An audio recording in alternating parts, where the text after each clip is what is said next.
네, 오늘은 성령 강림 주일입니다. 성령 하나님이 우리에게 오신 날을 함께 기념하는 소중한 날입니다.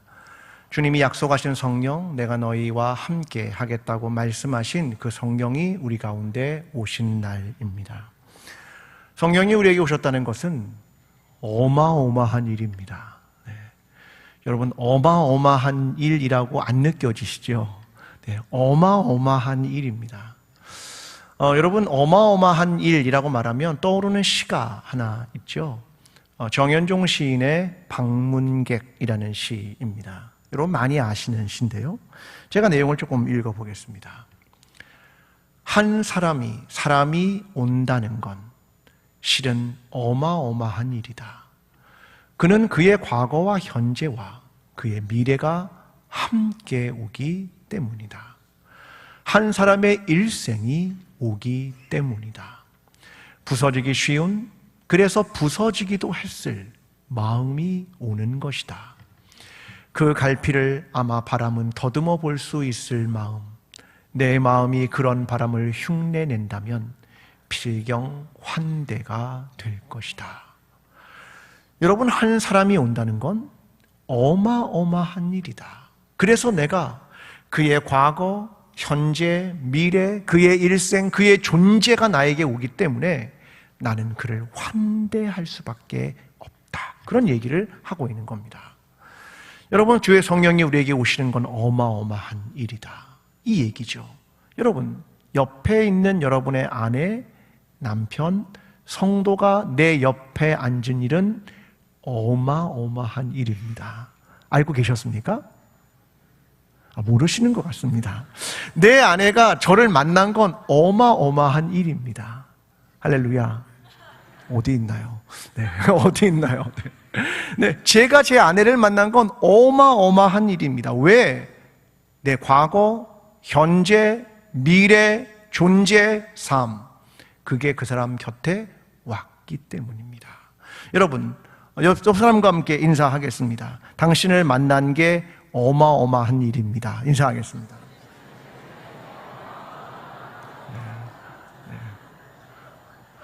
좀 감정을 담아서 좀 하시면, 감정을 담아서. 네. 네. 왜 주의 성령이 오시는 게 이렇게 어마어마한 일이냐면, 말라기 선지자 이후에 400년 동안 하나님의 임재가 없었습니다. 400년의 침묵을 뚫고 주의 성령이 오신 겁니다. 조금 더 앞으로 가면 에스겔 시대에 약 600년 동안 성전에서 하나님의 성령이 떠나버렸습니다.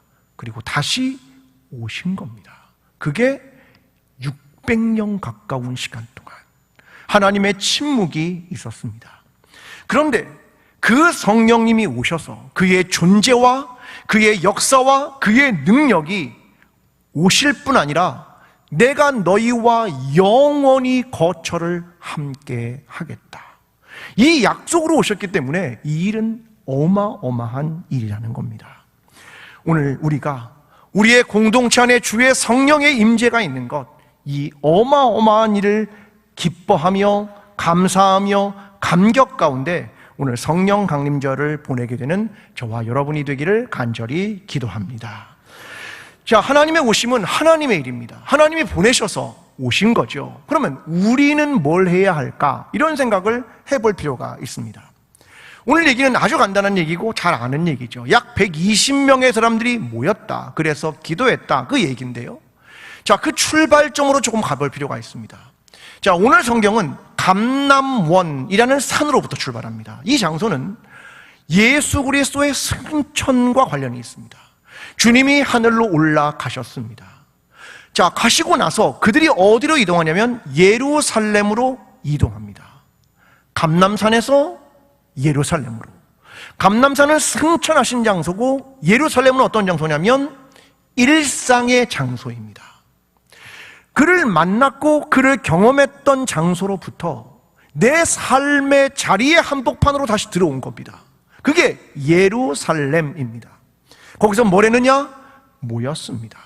거기서 기도를 시작했습니다. 이게 오늘 본문의 출발점입니다. 여러분, 성령님이 오셨다는 것이 얼마나 큰 차이가 생긴 거냐면, 예수님은 성육신하여 인간으로 오셨죠. 인간으로 오셨다는 건 시간과 공간의 제약을 받는 겁니다. 팔레스타인이라는 땅에 그들과 함께 있지만 또 다른 곳에는 있을 수 없죠. 그러나 성령님이 오셨다는 건 뭐냐면, 어디에나 계신 성령님, 우리의 삶의 자리, 내가 어디에 있든지, 어느 시간에 있든지, 어느 공간에 있든지 내가 너희와 함께 한다, 이것을 보여주는 것이 성령의 오심이라고 하는 겁니다. 그래서 그 자리가 어디냐? 일상의 자리, 삶의 자리, 내가 어디에 있든지, 가정에 있든지, 교회에 있든지, 직장에 있든지, 삶의 모든 자리에서 내가 너와 함께 한다. 이것이 성령이 우리에게 오셨다는 엄청난 변화인 것입니다. 여러분, 저와 여러분의 삶, 우리가 어디에서든지 하나님을 예배하고 어디에서든지 주의 성령을 경험하고 그 안에서 하나님의 역사를 경험하게 되고 주님과 동행하는 삶, 그러한 삶을 살아가게 되기를 간절히 기도합니다. 자, 오늘 본문으로 들어가 보겠습니다. 1장 14절입니다. 여자들과 예수의 어머니 마리아와 예수의 아우들과 더불어 마음을 같이하여 오로지 기도에 힘쓰더라. 자, 오늘 본문을 다 읽진 않았지만 앞쪽에는 제자들의 이름이 등장하고 거기에 모였던 사람들의 이름이 등장합니다. 자, 이것을 보면 알 수 있는 몇 가지가 있습니다. 먼저 제자들의 수가 몇 명 등장하냐면 11명. 이 말은 그 중에 한 명은 빠졌다, 그 말입니다. 누굽니까? 가롯 유다. 12명 중에 한 명은 없었다. 또 하나, 예수님의 가족들이 참여합니다. 원래 예수님의 가족은 예수님에 대해서 호의적이었고 그를 메시아로 믿었습니까? 아닙니다. 배척했죠. 그런데 배척했던 예수님의 가족이 120명 가운데 함께 했다. 또 하나, 거기엔 여자들이 함께 했다, 이렇게 기록합니다. 이 말은 뭐냐면 당시에는 남자들만 숫자로 셌던 그 시대적 상황 속에 여성을 제외시켰던 사람들이 120명 안에 들어왔다. 그리고 그들의 이름을 기록했다, 그것입니다.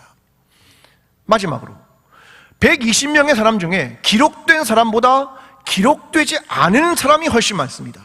그들은 무명이었다, 그 말입니다. 120명의 사람들이 모였다. 그들은 갈릴리 사람들이었고 여성들이었고 무명의 사람들이었다. 그런데 그들이 일을 내기 시작했다. 그 이야기를 성경이 담고 있는 겁니다. 여러분, 저와 여러분이 유명합니까? 아니요, 무명입니다. 그러나 그들 속에 성령이 역사하자 하나님의 일이 그들을 통해 시작했습니다. 그것을 기록하고 있는 겁니다. 여러분, 120명이 많은 수입니까? 적은 수입니까? 어떻습니까? 많은 수입니까? 적은 수입니까? 자, 그러면 얘기를 바꿔볼까요? 오병이어 때 예수님을 따라다녔던 사람의 수가 몇 명입니까? 남자만 5,000명. 어린아이와 여자를 합치면 약 2만 명이었을 거라고 학자들은 말합니다. 그러면 2만 명이 모였는데 지금 120명이 모였습니다. 다 어디 갔습니까? 다 떠나갔죠. 120명이 모였습니다. 그런데 걱정할 거 하나도 없습니다. 하나님의 관심은 원래 다수에 있지 않습니다. 고린도전서 10장 5절에 이렇게 말합니다. 그러나 그들의 다수를 하나님이 기뻐하지 아니하셨으므로 그들이 광야에서 멸망을 받았느니라. 하나님의 관심은 다수에 있지 않습니다. 자, 그러면 출애굽에 나왔던 사람이 장정만 60만, 약 200만의 사람들이 움직였습니다. 하나님은 그들을 기뻐하지 않았습니다, 이 말이죠. 그러면 사사 기드온이 미디안과의 전쟁을 위해 사람들을 모읍니다. 몇 명이 모이냐면 3만 2천 명이 모였습니다. 근데 적군은 바다에 몰에 갔습니다. 그런데 하나님이 돌려보내. 두려워 떠는 자 돌려보내. 그리고 남은 수가 얼마냐? 300입니다. 하나님은 300이면 바다의 모래와 같은 미디안 군사를 물리치기에 충분하다, 그 얘기를 하는 겁니다. 하나님이 이스라엘 선택한 이유가 있습니다. 신명기 7장 7절에 이렇게 말하죠. 여호와께서 너희를 기뻐하시고 너희를 택하심은 너희가 다른 민족보다 수요가 많기 때문이 아니니라. 너희는 오히려 모든 민족 중에 가장 적으니라. 내가 너희를 택한 이유는 많기 때문이 아니라 오히려 가장 적기 때문이다. 그 일입니다. 왜요? 적어야 무엇이 드러납니까? 하나님의 크심이. 적은 수로 이루어야 하나님의 능력이 드러나기 때문입니다. 홍해를 가는 것은 모세의 지팡이 하나 아닙니까? 삼갈이 소모는 막대기 하나로 민족을 구원합니다. 다윗은요, 돌멩이 하나로 골리앗을 물리치고요, 수많은 사람을 먹인 것은 어린아이의 보리떡 5개 물고기 2마리였습니다. 사랑하는 성도 여러분, 숫자에 연연하지 마십시오. 하나님의 일하심과 그의 능력을 믿어야 한다. 이것이 성경이 우리에게 가르쳐주는 겁니다. 그런데 그럼에도 불구하고 우리의 시선은 머무는 데가 있습니다. 사도행전 2장 41절. 그 말을 받은 사람들은 세례를 받음에 이날에 신도의 수가 3,000이나 더하더라. 하루아침에 성도가 몇 명이 늘었냐면 3,000명이 늘었습니다. 놀라운 거죠. 할렐루야. 아멘 아닙니까? 다시요. 하루에 3,000명. 우리 교회가 하루에 3,000명이 늘었습니다. 할렐루야. 네, 이게 보통 우리가 가진 생각입니다. 이번 주 토요일이 무슨 날인 줄 아십니까? 막 생각을 하시는데, 이번 주 토요일이 어떤 날이냐면 빌리 그레암 목사님이 여의도에 와서 50년 된 날입니다. 한국교회가 부흥을 경험했던 바로 그날이 이번 주 토요일입니다. 그래서 여의도에서 집회를 합니다. 빌리 그레암 목사님의 아들이. 그래서 우리 교회 설교가 조금 늦어질 겁니다. 이렇게 생방송이라 가지고 좀 늦어집니다. 우리 세대는요, 뭘 경험한 세대냐면 부흥을 경험한 세대입니다. 그래서 자꾸 어디에 관심이 있냐면 숫자에 관심이 있는 겁니다. 근데 성경을 읽으면 읽을수록 하나님은 많은 수에 관심이 없습니다. 작은 수, 작은 것, 거기에 관심이 있고 남은 자, 이런 데 관심이 있단 말입니다. 그러면 왜 그럴까? 여러분, 숫자에 많고 적음이 중요하지 않습니다. 하나님의 관심은 어디에 있었냐면 내가 나에게 순종하느냐? 너는 구별된 삶을 사느냐? 너는 십자가를 지고 그 길을 따르느냐? 너는 희망을 포기하지 않고 붙드느냐? 너는 기도의 자리에 있느냐? 이것이 하나님의 관심이라는 겁니다. 120명이 문제가 아니라 어떤 120명이었냐? 그게 하나님의 관심이라는 겁니다. 오늘 우리가 주목해야 하는 것은 숫자가 아닙니다. 오늘 우리가 주목해야 하는 것은 이 무명의 사람들 120명이 하나님의 일을 시작하게 되었다. 그 이야기입니다. 어떤 모임을 할 때 너무 숫자에 연연하지 마십시오. 오늘 그들이 믿음을 가지고 있는가? 소망을 붙들고 있는가? 주님의 뒤를 따르는가? 여러분, 이것이 우리의 관심이어야 하는 것입니다.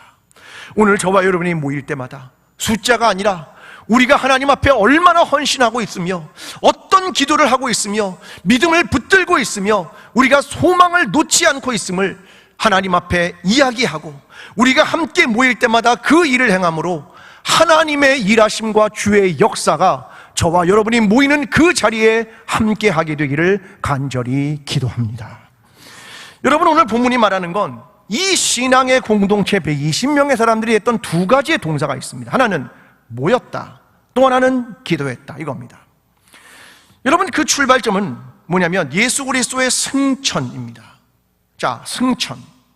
여러분, 이건 놀라운 일이죠. 왜냐하면 에녹이나 엘리야가 했던 일이기 때문에 이건 우리가 역사적으로 눈으로 본 적이 없습니다. 들었죠.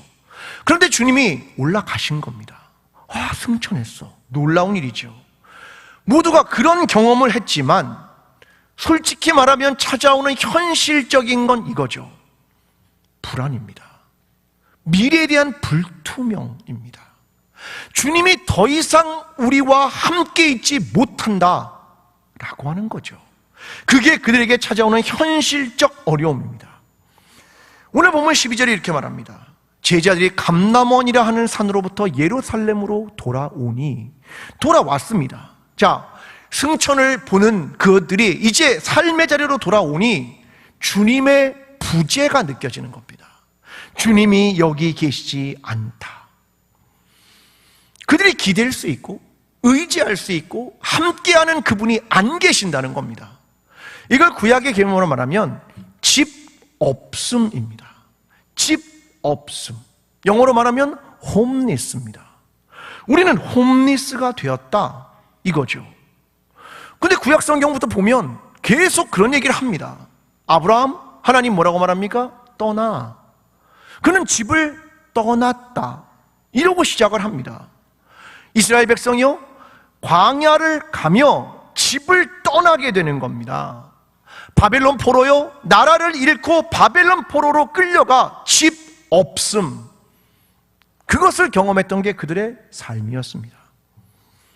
우리의 삶은 다릅니까? 신앙이란 집 없음을 경험하는 일이 얼마나 많은지 모릅니다. 안정으로부터 불안정으로, 공허한 상황으로, 갈피를 못 잡는 상황으로, 위기의 상황을 맞이하는 일이 우리의 삶에 얼마나 많은지 모릅니다. 여러분, 그때 아이러니한 건 하나님이 우리를 찾아오시고 그때부터 하나님의 일하심이 시작된다는 겁니다. 아브라함이 떠나니까 하나님의 동행이 시작됩니다. 광야의 이스라엘에게 하나님의 인도하심이 시작됩니다. 바벨론 포로로 끌려갔더니 그들이 드디어 성경을 기록하게 되고 그것을 자녀들에게 가르치기 시작합니다. 역설적이죠. 집이 없었더니 하나님이 그들과 함께 했다. 이것이 성경이 말하고 있는 겁니다. 여러분, 우리도 집 없음 같은 불안한 상황들을 경험하는 일이 있겠지요. 근데 그때 중요한 건 뭐냐면 마음과 태도입니다. 내가 낙심하고 내가 포기하는 것, 이것이 아니라 나는 어떤 생각을 해야 하는가라는 겁니다. 저는 필요한 건 이거라고 생각합니다. 각성입니다. 현실을 그대로 받아들이고 내 과거를 보고 현재의 신앙을 보고 주님이 여기 계시지 않다는 이 상황을 그대로 받아들이는 겁니다. 그리고 나서 어떻게 해야 할까? 이걸 깊이 생각하는 거죠. 사람은 비어 있을 때 깨닫는 것이 얼마나 많은지 모릅니다. 내가 뭔가를 가지고 있다가 이게 비어지면 비로소 깨닫는 것들이 있죠. 무엇입니까? 내 존재의 초라함, 내가 가진 것들의 비루함, 나는 대단한 사람이 아니었구나에 대한 깨달음, 그것을 우리가 경험합니다. 사람들은 그것을 경험하다가도 그것을 너무나 쉽게 잊습니다. 사진 하나를 보여드리겠습니다. 얼마 전 사진이죠. 이게 무슨 사진입니까? 코로나 시기에 우리 교회가 드렸던 예배의 한 장면입니다. 인원 제한이 있을 때 말입니다. 더 심한 적도 있었죠. 장로님들만 예배에 나오게 한 적도 있었습니다. 그때 우리가 경험한 건 뭡니까? 비어보니까 뭘 경험한 겁니까? 그제서야 깨닫는 거죠. 뭐가 중요하다? 모이는 게 중요하구나, 함께 예배드리는 게 중요하구나, 이걸 그때 깨달은 겁니다. 그런데 불과 얼마가 지나지 않아 우리는 쉽게 잊습니다. 여러분, 모이는 게 중요하다, 이걸 가슴에 확 넣었습니까? 나는 각성하고 있습니까? 오늘 우리는 다시 생각해야 합니다. 우리는 지금 뭘 하는 거냐면 불씨 살리기, 소망 끝까지 품기, 믿음 지키기, 모이기에 힘쓰기, 이걸 지금 계속 하고 있는 겁니다. 저와 여러분의 삶에 불안이 있습니까? 비어있음에 대한 공허함이 있습니까? 오늘 우리가 해결되지 않은 문제들이 있습니까? 그냥 받아들이십시오. 그게 현실입니다. 그러나 그 현실 앞에서 하나님의 사람들은 하나님 앞으로 나오는 겁니다. 그 현실을 딛고 사랑하는 성도들과 함께 모여서 슬픔도 나누고 기쁨도 나누고 눈물도 나누고 내 공허함과 불안함도 나누는 겁니다. 그러면서 하나님께서 나와 함께 하신 이 사람들을 통하여 서로 위로받고 격려받고 함께 위해서 기도해주고 소망을 꿈꾸는 것입니다. 이것이 그리스도의 공동체입니다. 오늘 저와 여러분이 다시금 모이기에 힘쓰고 하나님께서 우리에게 역사하시는 일들을 기대하며 지난날 우리의 비어있던 삶, 공허한 삶, 불안한 삶으로부터 하나님 앞으로 나오며 다시 모이기에 힘쓰게 되는 저와 여러분의 신앙이 되기를 간절히 기도합니다. 두 번째 동사는 기도했다라는 말입니다. 14절입니다. 오로지 기도에 힘쓰라. 오로지 힘써라. 이 말은 헬라어로 프로스카르 테레오라는 말입니다. 어디에 붙들어 매다 그런 말이거든요. 자신을 붙들어 맨다 그런 말입니다. 어디에? 기도에. 신앙 공동체는 무엇을 하는 곳입니까? 기도하는 것이죠. 이게 기본 아니겠습니까? 근데 사람들은 생각합니다. 기도란 말이야 무능한 자들의 전유물이지. 저들 스스로 할 수 없기 때문에 기도하는 거 아니야? 이렇게 말하는 사람들도 있겠습니다. 마가복음 9장에 가면 예수님의 제자들이 있습니다. 그들이 귀신 들리는 사람이 왔는데 귀신을 쫓아내지 못합니다. 무능함을 보인 거죠. 그런데 주님을 불러서 주님이 귀신을 쫓아냅니다. 그때 제자들이 주님께 묻습니다. 주님, 우리는 왜 어찌하여 이 일을 행하지 못했습니까? 그렇게 물으니까 마가복음 9장 29절에 주님이 이렇게 말합니다. 이르시되 기도 외에 다른 것으로는 이런 종류가 나갈 수 없느니라 하시니라. 여러분, 기도 이외에 이 능력을 행할 방법이 있습니까? 기도란 무엇입니까? 하늘의 능력을 땅으로 끌어내리는 거죠. 내 힘으로 안 되니까. 이것이 기도 아닙니까? 그런데 그 다음 바로 따라오는 이야기가 뭐냐면 34절에 보니까 제자들이 서로 싸웁니다. 뭐 때문에요? 내용은 이렇습니다. 이는 길에서 서로 누가 크냐 하고 쟁론하였음이니라. 뭐 때문에 싸운 겁니까? 누가 큰데? 나야? 너야?